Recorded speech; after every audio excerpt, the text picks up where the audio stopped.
का सबब पूछा कि आप रो क्यों रहे हैं, तो फरमाया मैं उस शख्स पर तरस खा रहा हूं कि मैं तो उससे अलग हो गया लेकिन उसकी बद अखलाकी उससे अलग ना हुई। हमारे साथ भी ऐसा होता होगा कि कभी हम अपने माँ बाप से अपनी फैमिली को अलग कर लेते होंगे, भाई बहनों से हम अलग हो जाते हैं, दोस्ती हमारी टूट जाती है, रिश्तेदारी हमारी टूट जाती है, इसके अलावा मोहल्ले वाले नाराज हो जाते हैं, हम मोहल्ला छोड़कर चले जाते हैं।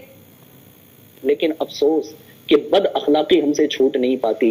प्यारे नाजरीन, अगर वाकई ऐसा है तो अपने अखलाक पर गौर कीजिएगा, अपने किरदार पर गौर कीजिएगा कि मैं तो दूसरों को छोड़ने के लिए तैयार हो गया, माँ बाप को भी मैं छोड़ने के लिए तैयार हूं, भाई बहनों को, अजीज और अकरीबा को छोड़ने के लिए तैयार हूं, क्या मैं बद अखलाकी को छोड़ने के लिए भी तैयार हूं? बाज औकात हम कहते हैं कि यार मेरी किसी से बनती नहीं है, मैं किसी से बात करता हूं कोई मेरे साथ बात करने को तैयार नहीं होता, मैं आकर बैठता हूं कोई मेरे साथ बैठने को तैयार नहीं होता, कोई मुझे अपने पास बुलाने को तैयार नहीं होता, दूसरों को मैं बुलाता हूं लेकिन कोई मेरे पास आने को तैयार नहीं होता।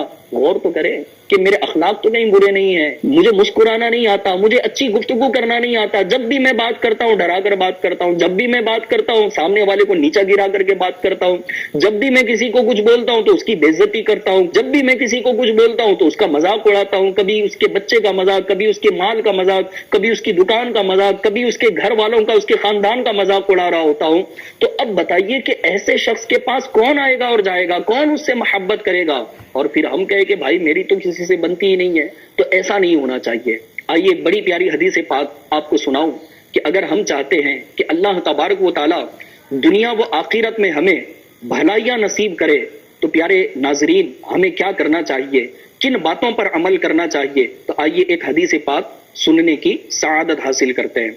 सल्लु अलल हबीब सल्लल्लाहु तआला अला मुहम्मद सल्लल्लाहु तआला अलैहि वालिहि वसल्लम। हजरत सैयदुना अबू हुरैरा रदी अल्लाह तआला अन्हु से मरवी है कि रसूलुल्लाह सल्लल्लाहु तआला अलैहि वसल्लम ने इरशाद फरमाया, तीन बातें जिस शख्स के अंदर होंगी अल्लाह पाक क़यामत के दिन उसका हिसाब बहुत आसान तरीके से लेगा। अल्लाह पाक बेहिसाब क़यामत के दिन हमारी मग़फ़िरत फरमा दे।